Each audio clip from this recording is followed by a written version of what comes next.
Gentlemen, and potentially a lady or three, about a decade ago, a patron of mine recommended that I do some quick hydraulic videos, minus all the fucking swearing. Swearing and cussing, they're two different things, partner.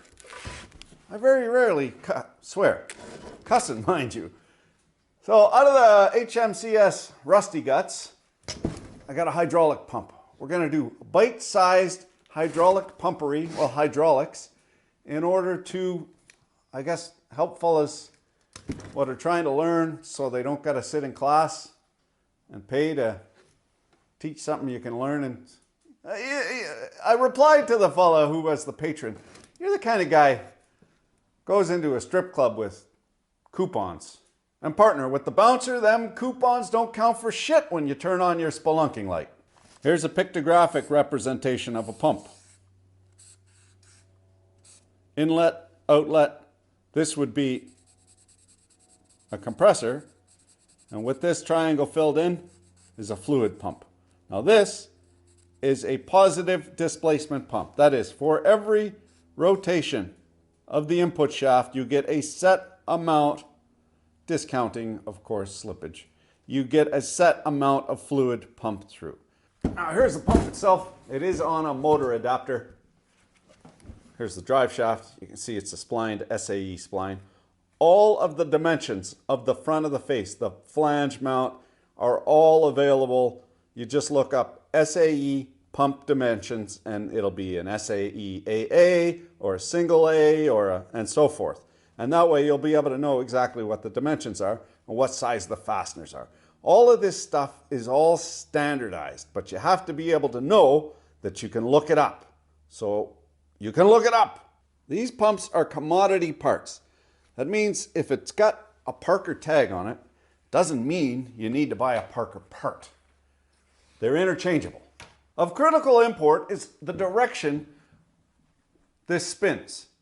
Generally speaking, you're going to get clockwise from the shaft end, which is anti-clockwise or clockwise for you antipodians in the crowd. Luckily, someone had the foreskin to put a little arrow on here, so we know which side is the inlet, the fluid inlet, which side is the outlet, and thereby we can determine which direction this turns. If you look at the shaft, it's going to be on the left-hand gear, which means the left-hand gear has to turn thusly, which is anti-clockwise from the rear. Now when you're taking something apart, just loosen the bolts first. Don't take them all the way out, because the part might cock and cock you right up. Try and loosen them off and then go back and take them right out. Here's the back plate, nothing much to it. It's nice and thick so it doesn't bend. And it's nice and smooth so it seals up good. Here's the O-ring, keeps the juice in. Now we're going to rotate this pump in the proper direction just to show you what it looks like. There's two gears in here that are enmeshed. And you see there's seals, but there's also a leakage path to the inlet. So any fluid leaks into this shaft area, this bearing area, it's going to pressurize unless it can go back to the inlet pressure. If this is incorrect, and this were turned toward the outlet pressure, then what would happen is you would pressurize all these galleries that need to be bearing surfaces. So you would blow out the seals of the pump is what you would do.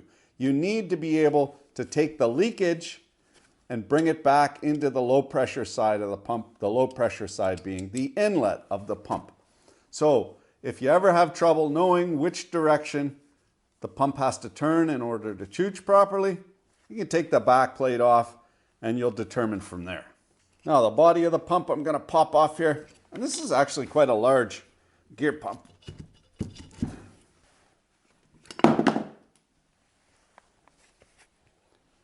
Here's the body of the pump. Normally this back bearing housing is a plate. It's built into the back plate. This is a Parker kind of more expensive jobby. You can see it's in good shape. There's no scoring. and nicely machined. Now you can buy these, as I say, they're a commodity item, so you can get them from other places and they're not as well machined. But you're paying 4 times the price for that assurance that hopefully you're getting a good pump. You can see the enmeshed gear lobes here. And the top of that gear lobe has very little clearance, but it does have clearance with the housing. Now what seals that up is, oh, look at that. Let's put that on. What seals that up is oil. Oil doesn't just lubricate. Its function is to lubricate, to prevent oxides, to cool, to seal itself, and make delicious French fries. There's something else I'm forgetting, but it does that too. So what we can see here is on the inlet, I got this backwards. The inlet's over here. On the inlet,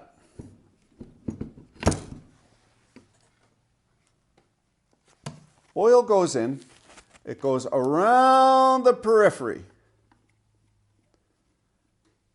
And every time a new lobe exposes to the outlet, you get a pulse of flow. Pumps create flow. They do not create pressure. And it's the old, is it the amps or the volts that kill? There's a debate there. However, if you do not have any restriction to flow, you will get no pressure. So, in a positive displacement pump, this pump, shorthand, creates only flow. And it's the resistance to flow which gives you pressure. No resistance to flow, no pressure. So the oil comes in around the outside of the lobe and gets packed into there. No pressure is going to build if this outlet is open. However, if we block this off, the pressure is going to build until something blows up. So, in all hydraulic systems, we need a relief valve to mitigate the problem of pressure building up to such an extent that it destroys something. That's essentially all the pump is. It does not work alone. It needs a whole bunch of components in order to work in a hydraulic system. As the gear lobe comes around, you will see, aha, there is a pocket of oil gets trapped in the center. And if we do not allow that pocket of oil to escape, you will destroy the pump because the pressure goes to infinity. So that gallery, that center gallery, is ported back to the inlet. That's where our bypass flow goes in a gear pump, back to the inlet, so that we don't overpressurize.